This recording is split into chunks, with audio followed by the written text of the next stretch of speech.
I don't wanna kiss or hold your hand. If it's funny, try and understand. There is really nothing else I'd rather do, 'cause I'm happy just to dance with you. Halo, perkenalkan namaku Laura Angel dari Prodi D4 Desain Mode Universitas Negeri Jakarta. Pada minggu ini, aku mau memperkenalkan ke kalian fashion history pada era Edwardian dan Hobble skirt. Pastinya unik banget nih fashion history ini. Ayo langsung aja kita lihat. Edwardian era atau periode Edwardian adalah periode pemerintahan Raja Edward VII pada tahun 1905 sampai 1910. Pada masa ini, mode di negara-negara Eropa masih terpengaruh dengan tren long elegan. Sebagai terobosannya, era ini ditandai dengan ditinggalkannya korset sebagai fashion wajib wanita modis. Jadi, korset hanya digunakan untuk acara-acara resmi dan acara-acara seperti jamuan teh dan makan malam. Raja Edward sendiri adalah seorang lelaki yang mencintai tubuh wanita dan menghargai pikiran wanita. Nah, di sini ada periode ketika gadis mulai bergabung dengan society, yaitu disebut coming out. Dan biasanya terjadi ketika mereka sudah berumur 18 tahun. Di masa ini, seorang gadis diberikan pendidikan yang lebih sedikit ketimbang bermain piano dan menari.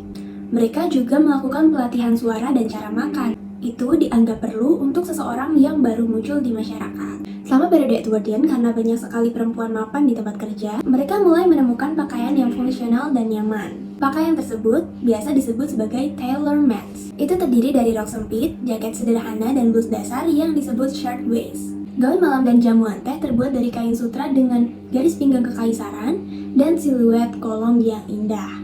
Kain sutra disulam dengan manik-manik berwarna yang disusun dengan motif linier. Gaun yang digunakan memiliki pinggang yang tinggi dan rok yang lebih ramping. Perhiasan yang mereka sukai adalah batu permata dan juga manik-manik berwarna. Sedangkan aksesoris yang biasa mereka gunakan berupa topi bundar dengan hiasan bunga, kain atau pita. Mereka juga biasa menambahkan payung dan tas kecil. Nah, sedangkan pakaian pria tidak mengalami perubahan yang signifikan di era ini. Selanjutnya, kita masuk ke era Hobble skirt atau rok pincang. Selama dekade pertama pada tahun 1900-an, ketika perempuan menuntut lebih banyak kebebasan, lebih banyak hak, dan mode yang lebih nyaman, terciptalah Hobble skirt, yaitu rok sepanjang mata kaki yang semakin menyempit di bagian tepinya. Rok ini populer antara tahun 1905 sampai 1910. Nah, di era Edwardian tadi, rok ini juga sudah mulai dikenakan. Kenapa sih Hobble skirt itu sangat populer di masa itu? Jadi, pada tahun 1900-an banyak orang barat yang terpesona dengan gaya orang Asia dan orang Timur. Desainer terkenal Paul Poret menciptakan banyak desain populer yang berdasarkan pakaian orang Timur Tengah. Dia menciptakan rok hobble dan rok pasak yang memaksa pemakainya untuk berjalan dengan langkah yang kecil, seperti yang dibayangkan orang barat tentang gaya berjalan wanita Timur Tengah. Oh ya, pada masa itu kuda diikat kaki depannya menggunakan tali pendek agar tidak melarikan diri. Nah, hobble skirt dinamai berdasarkan praktek ini. Ada juga hobble garter, yaitu pita yang terbuat dari kain yang dikenakan di bawah rok hobble. Mereka dililitkan di setiap kaki tepat di bawah lutut. Beberapa rok pincang diberikan belahan pada belakangnya untuk memudahkan berjalan. Dan saat duduk, celahnya bisa dikancingkan agar pergelangan kaki tetap tertutup.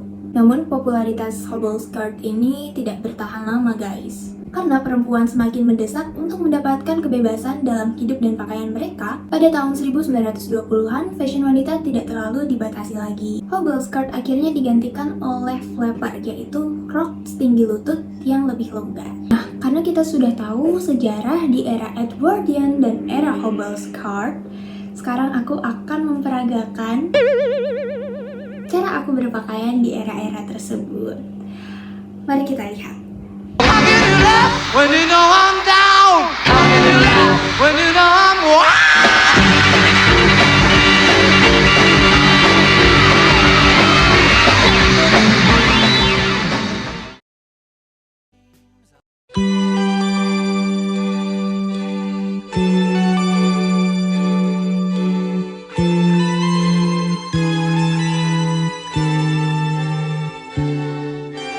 Met you by surprise.